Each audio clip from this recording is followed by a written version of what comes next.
our producer. Okay, so now we're recording this meeting. I'll state my name again. I'm W. Robert Schultz III. I'm the campaign organizer at Active Transportation Alliance. I want to welcome everyone here to this webinar. Um, if you don't know, there's been a lot of discussion going on about the future of public transportation in Illinois and the region and looking at ways how we can improve it. And I have some great sympathy with this issue, particularly with DuPage County. When I was in sixth grade, I lived in Glendale Heights. And so I did a little brief experiment this morning with Google. I looked up my old address and on Van Meter Court in Glendale Heights and pretended like I was booking two different trips, one to Chicago's Loop and one to the metro station in Wheaton. And then also I checked out the metro station at College Avenue, I believe. And in order to do those connections by public transportation, I would have to walk about a mile to catch a pace bus.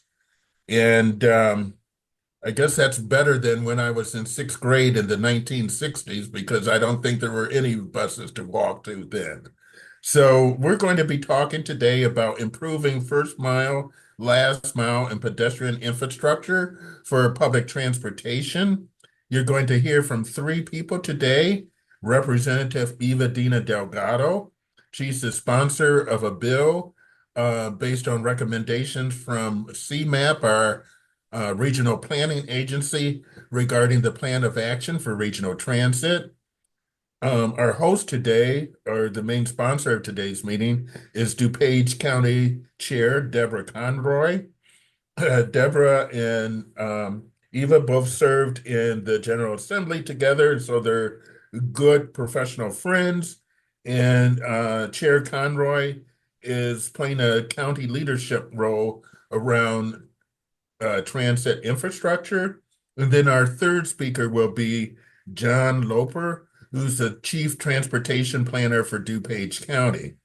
We'll first hear a presentation by Representative Delgado about the transit reform and first and last mile solutions. Then Chair Conroy will talk about the suburban perspectives, pedestrian infrastructure, and transit accessibility. And then finally, just around 12:35, there'll be a presentation by John Loper, who's the Chief Transportation Planner for DuPage County, and he'll share some of his experiences, and we'll leave the last 10 minutes for some Q&A. This is one of many ongoing conversations about the current status, and it certainly won't be the last. So hopefully we'll be able to address some of the questions, but there'll be other opportunities to find out more about this and engage in other discussions. So without further ado, I will turn it over to Representative Eva-Dina Delgado. Wish I was in her district. I'm a half block away. We talk about that all the time. So We certainly it's do. yours. Thank you so much. And thanks to Chair Conroy for hosting us, and thanks to Active Trans for helping to put this together. I feel like my life lately has become talking about transit. And I am happy to be doing it because it's something that for me is kind of a passion project. I've spent a lot of my career talking about transit. Before I became a state representative, I worked for the CTA for a number of years. And so I had a lot of experience on the ground with community engagement. And that's kind of what has shaped my perspective on transit today. And when I talk about transit, I know it's not always the sexiest topic in the world, but the way I talk about it is transit is the fabric that connects people. It is what helps people move in our region. And the reason that I center people is because sometimes we like to talk about rolling stock and buses and trains, and or we'll talk about board appointments and things like that. But I like to always come back to talk about the people who are impacted by it. Transit is what gives people access to jobs, to opportunities, to schools. Um, it really brings all of our communities together. So I know that might sound a little bit, you know, I don't know, high-minded when we talk about transit, but that's the way I see it because I've seen the impact it can have. When it works well, it changes people's lives. And that's why it is so important for us to take this opportunity and I call it an opportunity. Some people call it a crisis. I call it an opportunity. We have to take this opportunity to really talk about how we transform the system that we have and make it so that it is something that works for people. So we started having this conversation about 2 years ago. We knew probably 3 or 4, maybe 3 years ago, that there was going to be a challenge in terms of funding our transit operations because the federal government invested a lot of money to protect our transit agencies during COVID. COVID was a huge, it impacted our transit agencies dramatically. Folks were not traveling back, they weren't working in person. But those transit agencies still had to function because there were so many people who depended on it to be able to continue doing essential work. So the federal government came in and said, hey, we are going to keep funding you all so that you can continue to operate. But we know that that funding eventually is going to come to an end. And so a few years ago, we were talking about, me and my colleagues were talking about how important it was to start thinking about what are we going to do to make sure that we're protecting the service. So a couple of years ago, I ran along with my colleague, Leader Cam Buckner, and my colleague in the Senate, Senator Ron Villalobos. We ran a bill that requested that CMAP, which is our regional planning agency, do a study and look at transit in the region. And their task was, if you are going to do this all over again, if you were going to start from scratch, how would you build a transit agency? And we wanted them to produce a report that was, not only a research-based, based in data, which is very important, but also engaging stakeholders from across the region, right? So they put together a steering committee. I think everybody and their brother was invited to be on it, which is exactly what we needed. And they came up with a report and a couple of options that we could look at in terms of how we could reform transit in Northeastern Illinois. So I took that document and took the boldest option that they had, which was to create a singular regional entity that would be responsible for transit across the region, and then funded at $1.5 billion. That is definitely a change from what we have today. And, when I say transformational, that is a solution that would certainly be transformational. And that would create the Metropolitan Mobility Authority, which we like to call the MMA. Now, as a part of the legislative process, oftentimes we will put out a piece of legislation that may be aspirational and say, here is an idea that we think will really make a change. Now let's have a conversation about what works in this, what doesn't work in this, what did we miss, what did we maybe pay too much attention to, and we start to have a dialogue with interested parties about how we form a solution. Because at the end of the day, we know that there is a $730 million fiscal cliff that the transit agencies are going to have to deal with in 2026. So we know that something has to happen. The question is what? And then how do we get it across the finish line. I often talk about my job as a job of addition. So in order to pass a bill, you got to have 60 people vote for it in the House, you got to have 30 people vote for it in the Senate, and you have to have the governor sign it.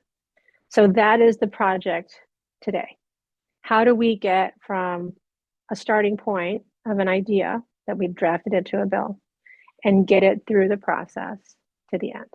So that's kind of the story of this bill. We want to talk specifically about first mile and last mile, which I know in suburban areas is incredibly important. So I represent a district that is entirely within the city of Chicago.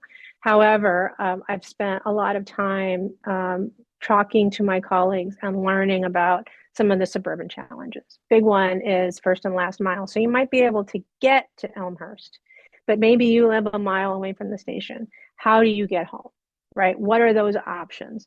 How do we make transit accessible and available and convenient to everyone?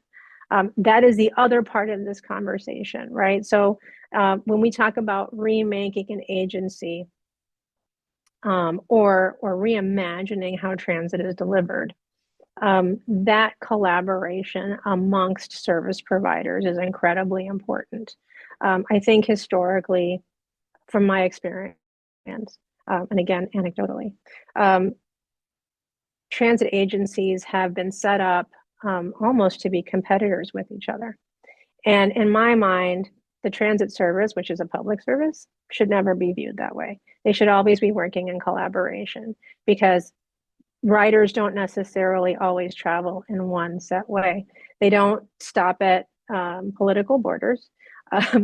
They travel to different job centers. There are a lot of reasons why they're going to where they're going. And we want to make sure that a transit agency is responsive to that. So we are just starting this work, and there is still a lot more to be done. And I feel like I've spoken for a long time, and I usually like to hear people tell me what they think, so that I can try to put those ideas into action through legislative work. So I'm going to stop talking about what I would like to do. I'm so happy to be here with the chair of DuPage County, Deb Conroy, who, she and I did work together for a long time, and she's always been somebody who I respect tremendously, and it's because of her I feel like I've kind of started on this trajectory. So I'm very happy to be here with her. I'm looking forward to hearing some of her comments and seeing what her vision is for transit in DuPage County in particular. And thank you again for having me here today. Thank you, my friend. It is always so good to see you. Of course, lunch would have been better if we hadn't been on Zoom, but we'll talk about that later.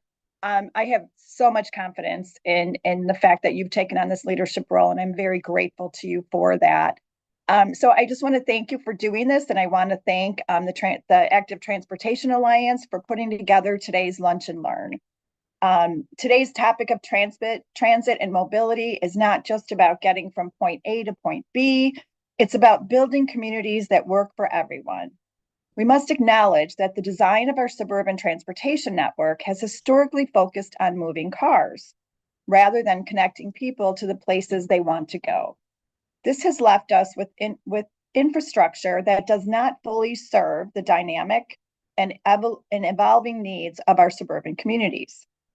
Our residents deserve safe, accessible, and reliable ways to move throughout their day. Yet many of our neighborhoods lack basic pedestrian infrastructure such as sidewalks, crosswalks, and bike lanes. A robust transit system should not start and end at the bus stop or train station. It should seamlessly integrate with pedestrian pathways and bike routes, allowing for safe and easy access. Prioritizing these investments will not only reduce vehicle congestion, but also promote healthy and active lifestyles. Along these lines, we need to address the first and last mile of travel, from a resident's home to a transit stop, or from a station to their destination. These crucial missing connections often force residents to rely on personal vehicles for short distances that could otherwise be covered by walking, biking, or using a shuttle service.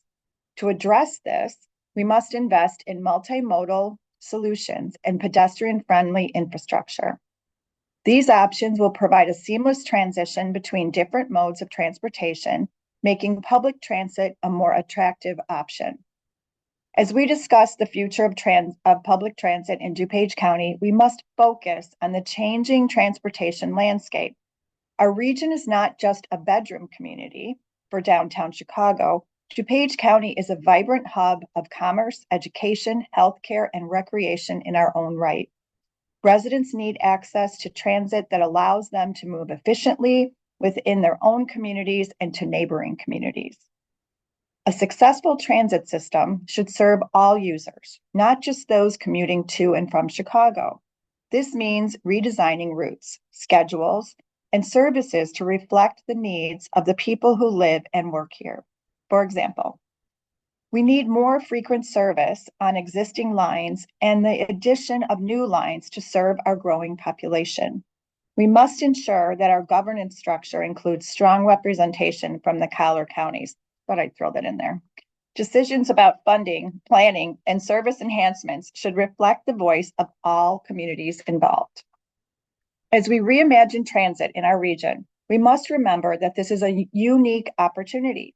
We have what might be a once-in-a-lifetime chance to build a truly multimodal system that connects us and serves all users, including seniors, people with disabilities, and our neighbors in need. I look forward to working with you and make DuPage County and the entire Chicagoland region a place where everyone can move safely, reliably, and efficiently, no matter how they choose to travel. So thank you.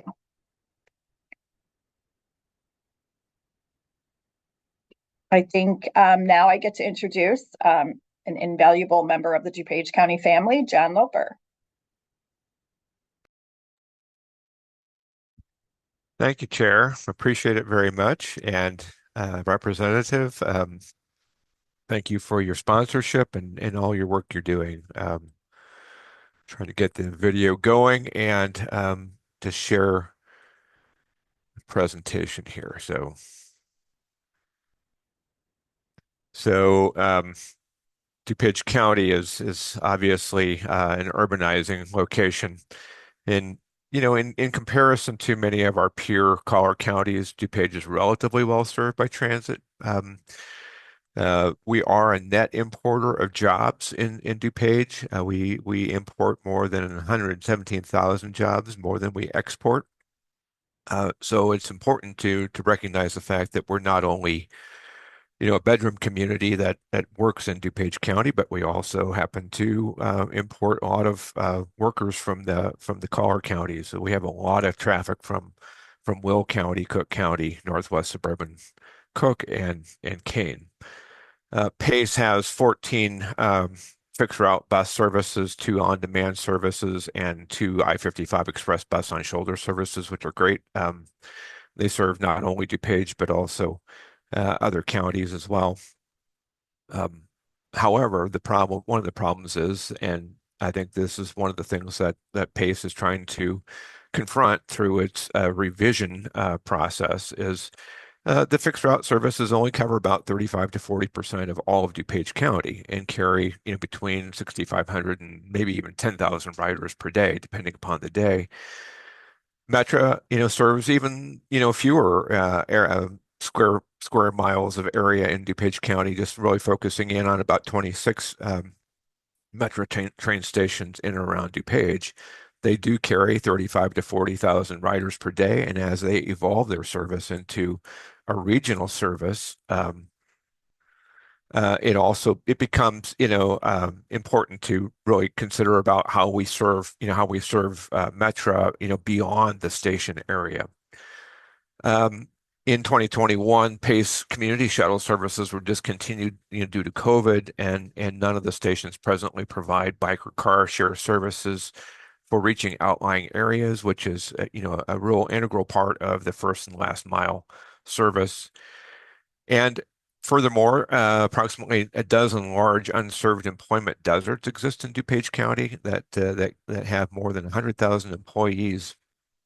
And these are spread throughout the region. And so really extending the reach of PACE services, whether it's on-demand services, special access programs, employee participation or employer participation in transit, um, is really critical as we move forward.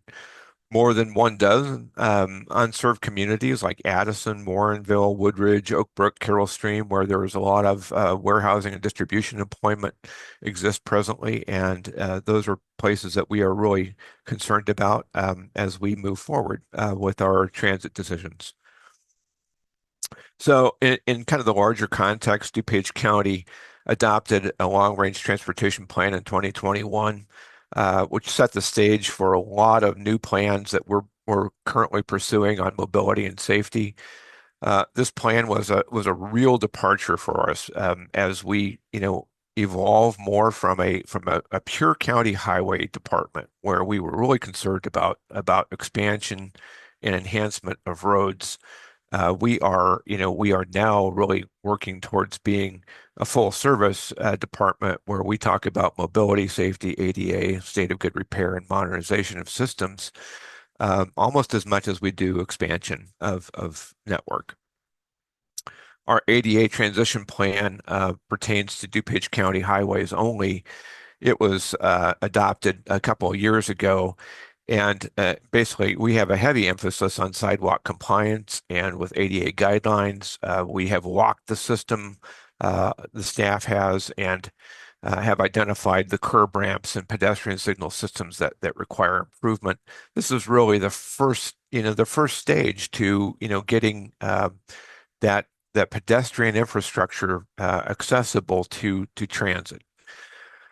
We also worked on a trails plan, which was adopted recently, where we talk about, using the resource that we have in our rails to trails conversion into the Illinois Prairie Path and Great Western Trail to be something more than just recreational. 25% of the people who we surveyed in our recent trails plan talked about using the trail system to get to work or to college or to shopping and dining. And so we're working on, that kind of model now where it isn't just recreational, but it has a different function as well.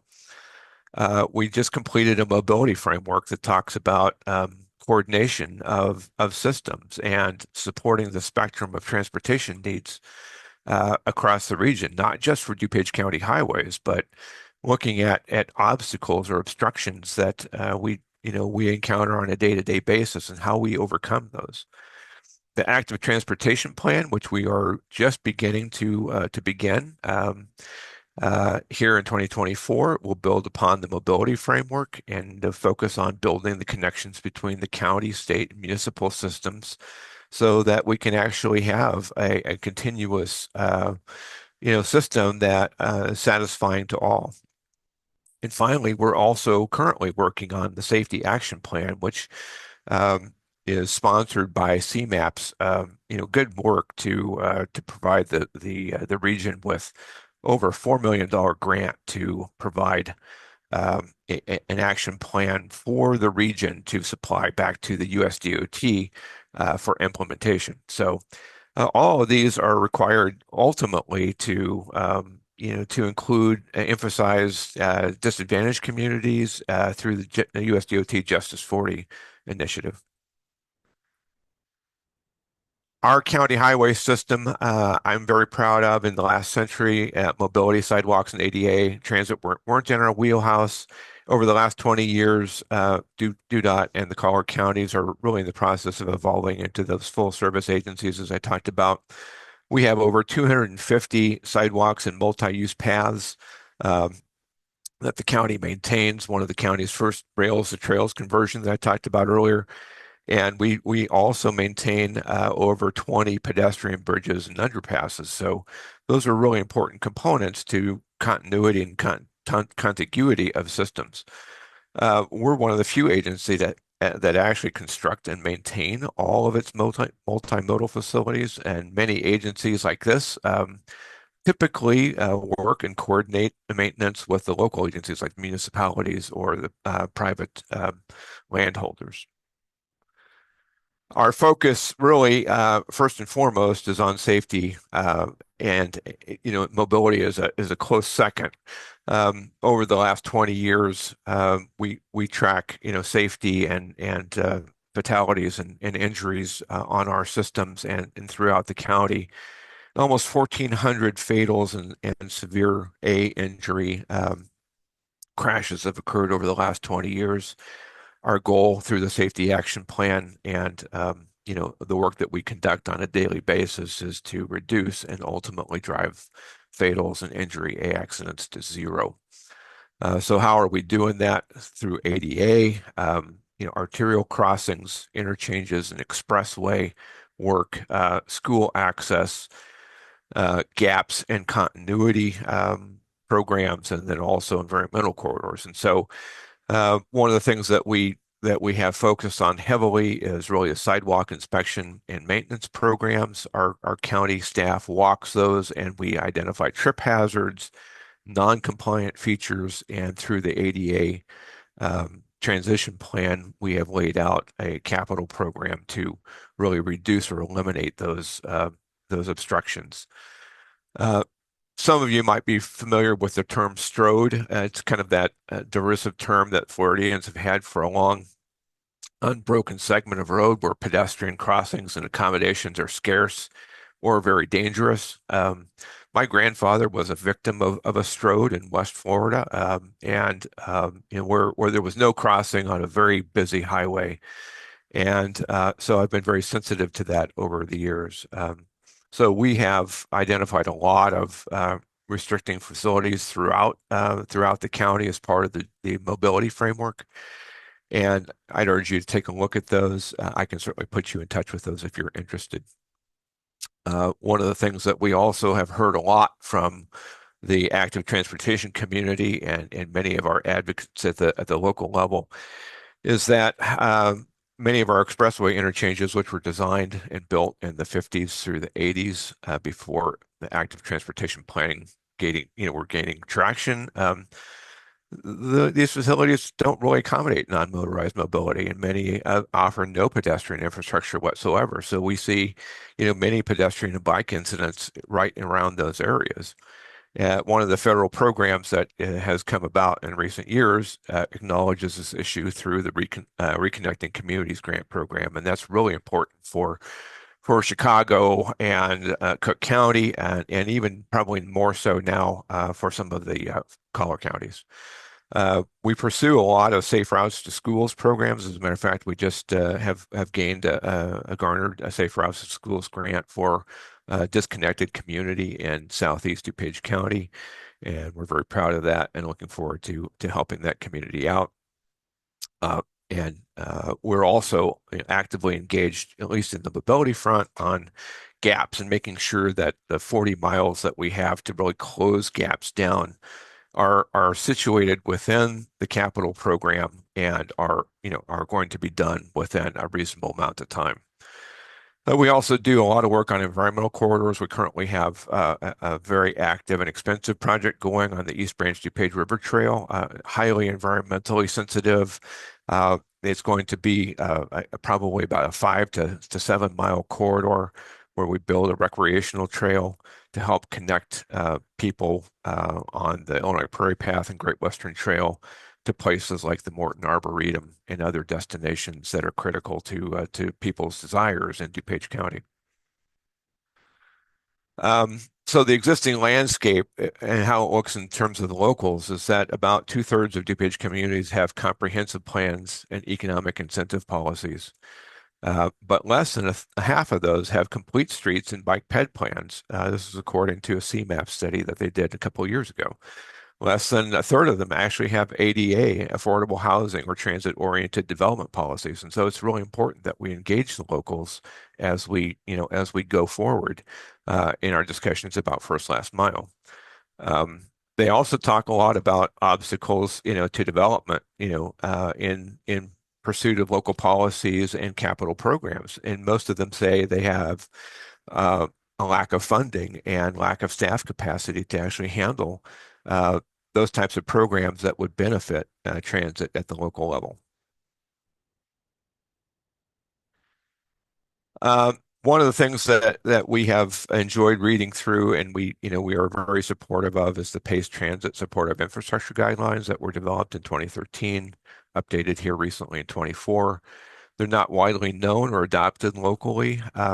It's a really great document that really talks about the opportunities, to improve bike and ped infrastructure, how to go about it, what people really deserve and need, to bring transit to arterials and local roadways. So it's a great document, and I encourage you to read through it if you haven't so far. And it's really important as we begin to talk with PACE and local legislators about pulse routes in DuPage County. Those are the express arterial rapid transit services that we're working on 22nd Street and Butterfield Road, and ultimately, I hope either on Roosevelt Road or North Avenue. And to kind of round it out and finish up this topic, DuPage is already engaged in a lot of the transit supportive infrastructure work. We have done a recent multi-use path along Gary Avenue that ties together a lot of the PACE shelters. We do actually have bus shelters that DuPage County has supported in the past, and we share in an advertising agreement with a third-party provider where the county actually reaps some financial benefits from the advertising, but we also control the strings on the advertising and the quality of the advertising that goes into those shelters. We've also been a co-investor with IDOT and PACE in sidewalk transit signal and preemption systems on 22nd Street, Butterfield, and on North Avenue. And so we're very proud to continue that and excited to see that cooperative those cooperative developments grow, and look forward to working with PACE on that revision process over the course of the year. So I'm happy to take any questions, and thank you for the opportunity, ATA, for allowing us to talk a little bit about what we're doing. Wonderful. Thank you, John, for your presentation. That was very informative. And thank you, Chair Conroy and Representative Delgado, for your comments. I'm going to be sharing some questions from the people who are in attendance. And I have a good question to start out with. What I will do, however, is read the question first because there's quite a large prefatory statement. And then I'll read the statement and then maybe repeat the question. So the big question is, what can we do at the state level to improve biking, walking on state and IDOT controlled roads? The person who's asking this, I believe, is staff at RTA, and he prefaces that question with, regarding first and last mile connections, the biggest barriers to biking and walking in suburban communities are often the lack of sidewalks or separated bicycle facilities across state highways and intersections. In my conversations with IDOT staff, they have indicated that IDOT is reluctant to retrofit state roads with sidewalks, bike lanes, and instead advocate for municipalities to install them. This is difficult because of limited local funds for right-of-way acquisition and subsequent construction. What can we do at the state level to improve biking, walking on state and IDOT controlled roads?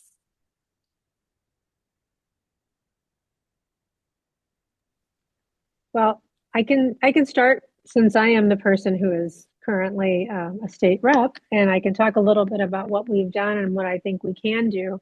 But then I'll want Chair Conroy to talk a little bit about the suburban experience in particular, right? So we had a couple of years ago, we passed a piece of legislation that required IDOT to work with the city of Chicago when it came to turning radius requirements and things like that on state roads within the city of Chicago. And the reason we had to do that is because IDOT wanted to put their statewide requirements on roads in the city of Chicago, and the city itself wanted to create opportunities for maybe road diets or bump outs. And for those of you who aren't transportation people, this is a way to slow traffic and to give pedestrians and bicyclists space on the roads so that they can move more safely. And that was a battle.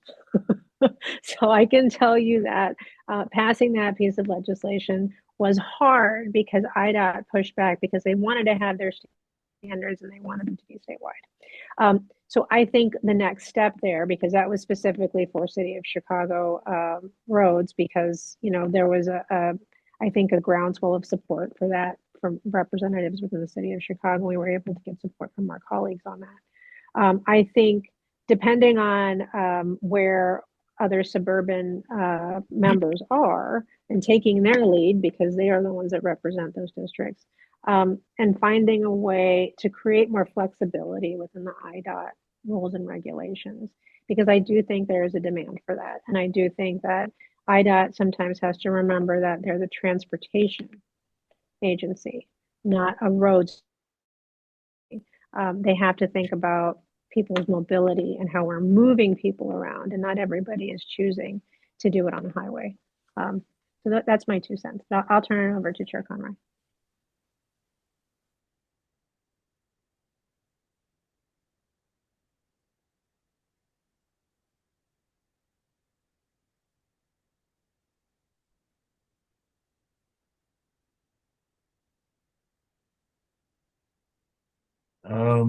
Let me Okay. see. Sorry, I There had we to wait go. for the host to unmute me. Sorry. My kids do that to me all the time. So I think for us in the suburbs, it's going to take some intergovernmental partnerships, right? Because all these roads run into each other in different intersections. And I think that at this point in time, it's a fantastic time to have those discussions. I think IDOT is a huge part of it, but we have municipalities, we have county roads, we have all of that we need to tie together. And everybody is going to have to collaborate and have skin in the game out here. And I think it's an important conversation to have. I think our legislators should be part of that conversation because first they need to understand the need, because obviously there's going to be cost involved. So I know, Eva, that you will take the lead on that, and I will support that any way I can, because whatever we can do for that, and again, it's going to take intergovernmental collaboration. So we need to start having those conversations.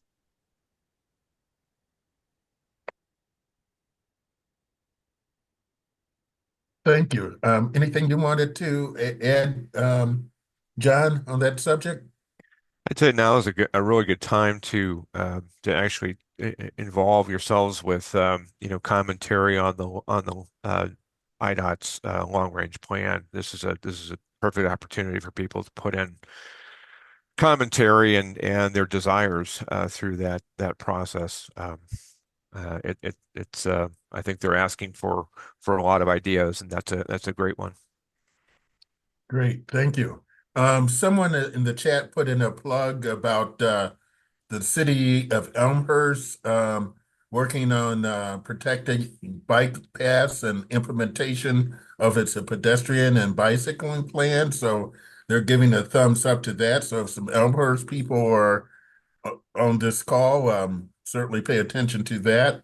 John, I think you made a reference to maybe a report or something, but that there might be links to.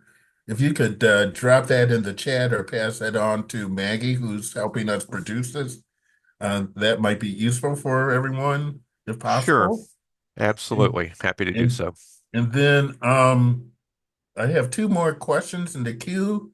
Um, I will deal with the first one, but please let's leave some time for the second one because it's a Gordian's knot, so to speak, the one that we're going to have to deal with. So, first question here is what can counties and municipalities do to increase density and therefore foster transit supportive land use that sets the stage for successful transit service? That's another question from Alex from the RTA. He prefaces that question with, In terms of the need for more frequent service in suburban communities, Pace often states that the impediment to establishing new routes in suburban areas is the low density nature of most land use in these communities. What can counties, municipalities do to increase density and therefore foster transit supportive use that sets the stage for successful transit service? And I'll just throw one other little twist in that.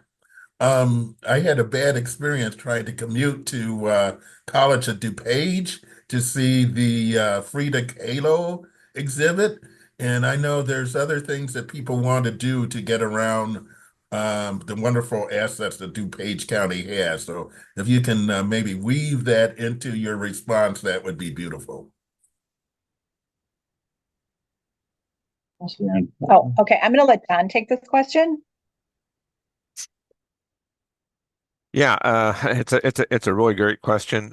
One of the things that I know that I that the county is presently doing is looking at housing solutions. One of the things we have talked a lot about is middle housing and affordable housing.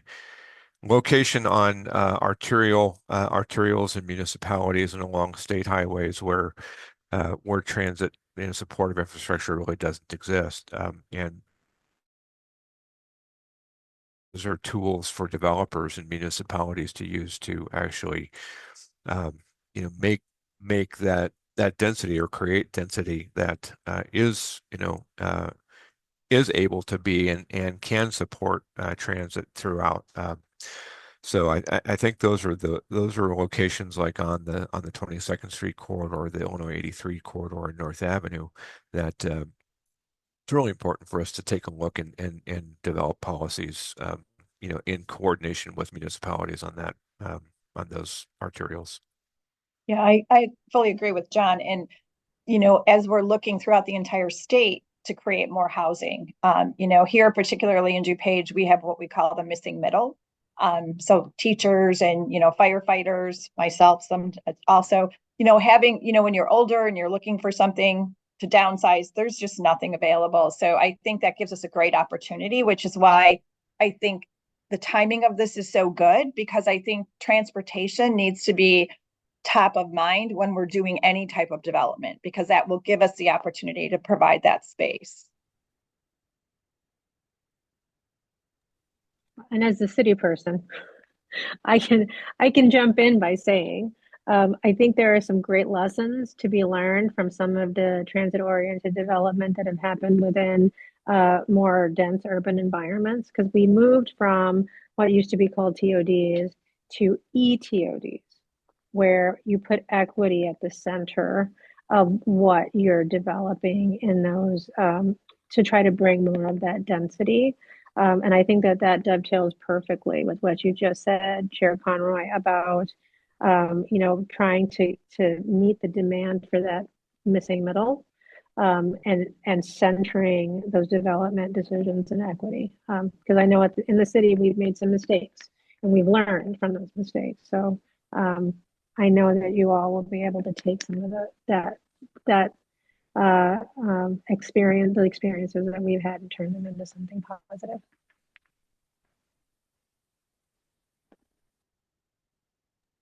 Great. And anything you want to say about just connecting some of your major destinations to communities?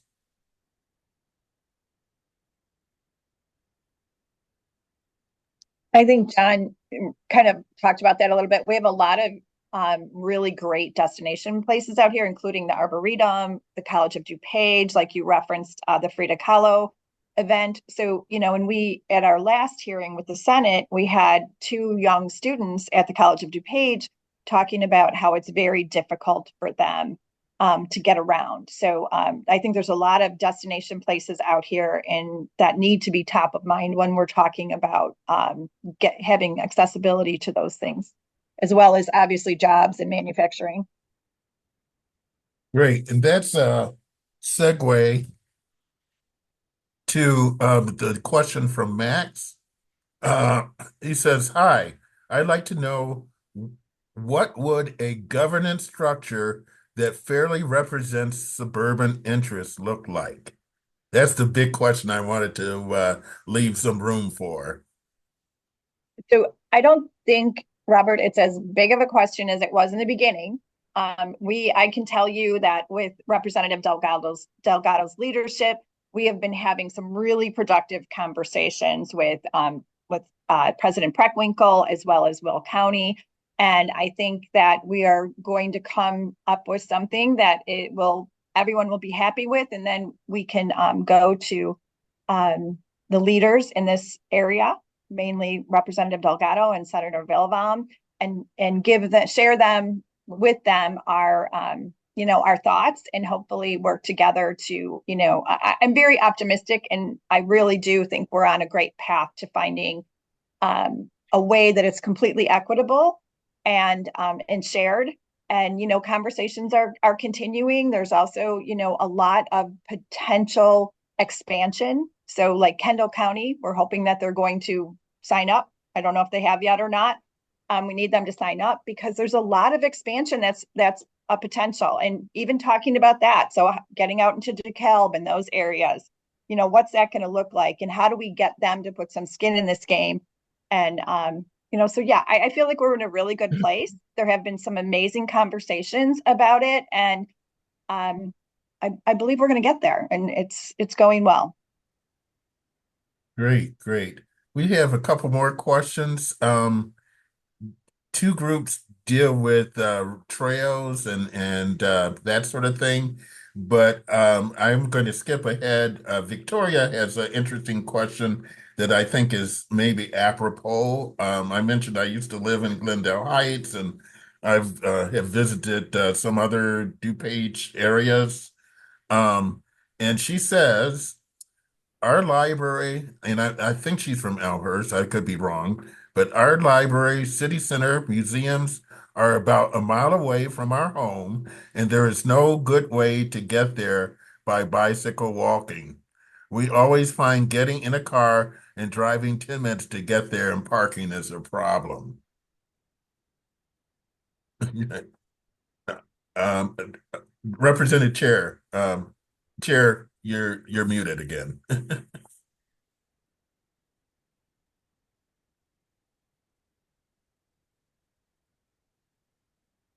I can take some of that, Robert. One of the things that we're going to be looking at as part of the active transportation plan is exactly those connections, where what options make sense. A lot of places have have designated on-street bike routes, and people aren't comfortable with using on-street bike routes for their families, for example. So I'm not quite sure exactly what the path is that would be taken there, but if it's like on Fullerton Avenue or other locations like that, I mean, there are options, for submitting for local surface transportation planning funds through Mayors and Managers Conference, and with the support of the county in certain critical locations, we're happy to help, try to make things like that possible. But I will say that the sad part about the state of affairs, certainly in engineering and construction these days, is it takes about 4 to 5 years, from the time that a project is conceived to actually implement it. So that's one of the things that we struggle with. Is we'd like to be able to deliver things, more quickly for the population.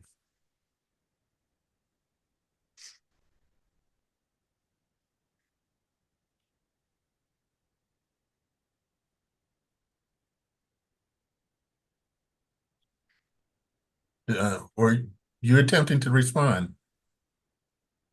No. Okay.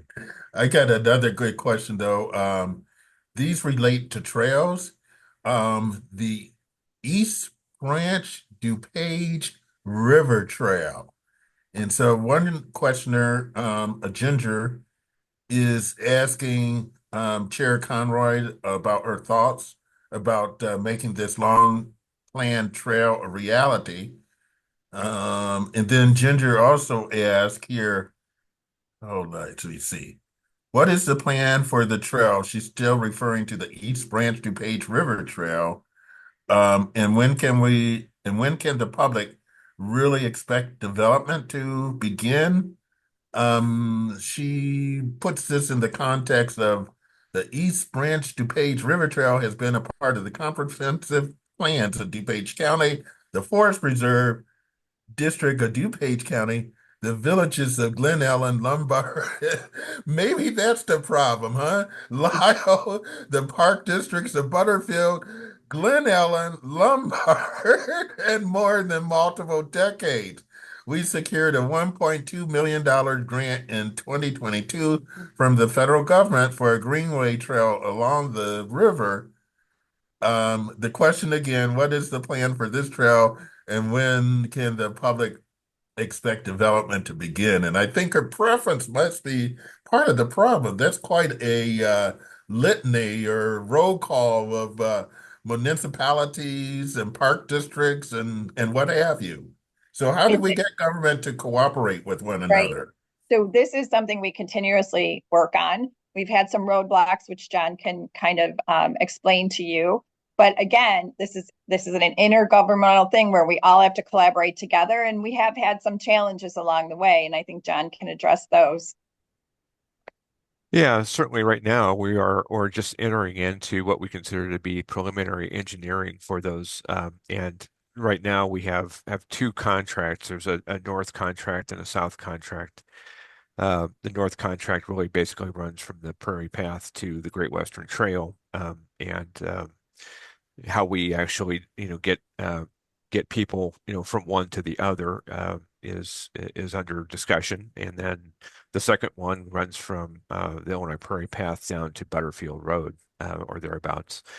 Uh, Along the way, there are many, many environmental obstacles to overcome, and use of a ComEd right of way, for the path is not always preferable. So we're going to be addressing, two or potentially three different um, uh, methods to get from the Prairie Path down to Butterfield Road and make that connection to the Arboretum, realized. Yeah, it's a real challenge, but we're very excited about it, and working very hard to get there. The phase one process, which will involve a lot of public outreach, is beginning very shortly, and should be going on for the bulk of 2025. Great, thank you, thank you. I don't see any more questions, so pose a question, and maybe we can use this as a round robin to close out our discussion as we have about 5 minutes left. I'm a senior, and I wish I was a young person again, living in Glendale Heights in sixth grade. So both seniors and young people find challenges because either we don't want to drive or we can't drive, we're not old enough, or we don't care to any longer. If I lived in Glendale Heights, what could I expect in the next 3 to 5 years um, would be improvements with our proposed Metropolitan Mobility Act? How would it make a change in my daily life if I lived in Glendale Heights?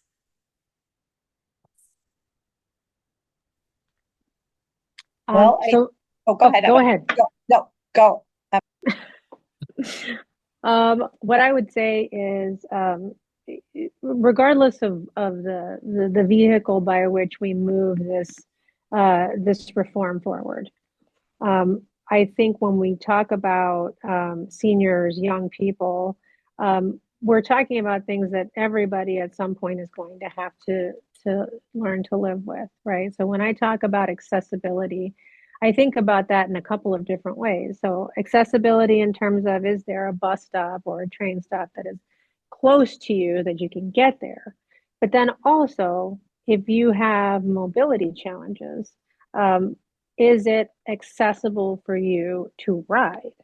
And I think that we are constantly challenged with our systems to make sure that they are ADA accessible, that there are elevators, that there are ramps, and as somebody who is in middle age, I can say that I had a very short period of time where I experienced walking around with my daughter in a stroller and kind of having that first experience where it's like, I can't get the stroller onto the train platform.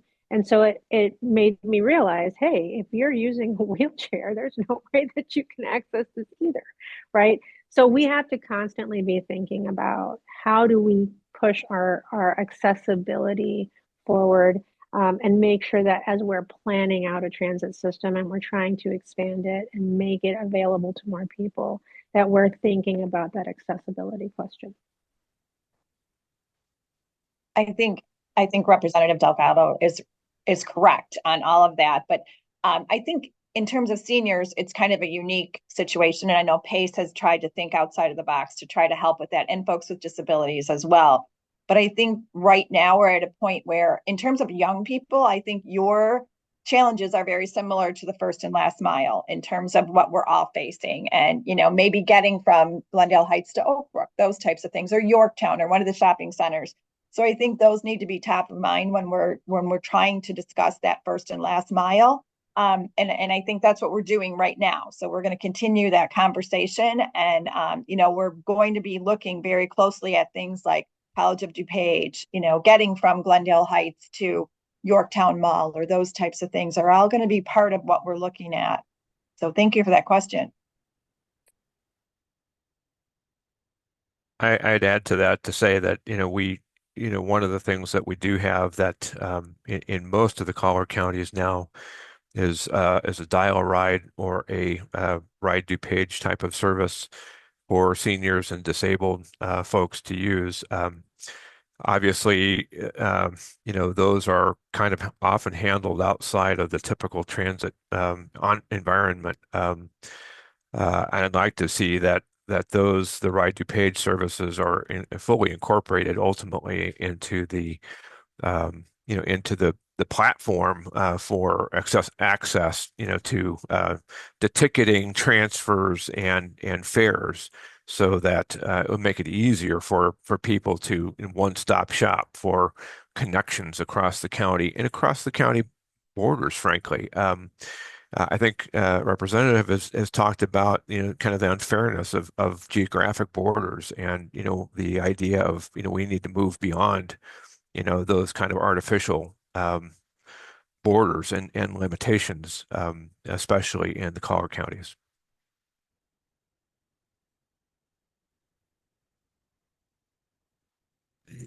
Let me try this again. Thank you, everyone, for this thoughtful conversations and these questions. We're going to have a million more conversations like this. Thank you, Deborah Conroy, Chair, for considering this and hosting this, and Representative Delgado for supporting your friend, and Mr. Loper for your great comments. And thank you, Maggie, for your behind the scenes facilitation of this webinar during lunchtime. So thank you, everyone. Have a great day. Enjoy the weather and take advantage. This is week without driving. So at least do one thing this week where you're not using a car to get from point A to point B. Thank you. Thank you, sir.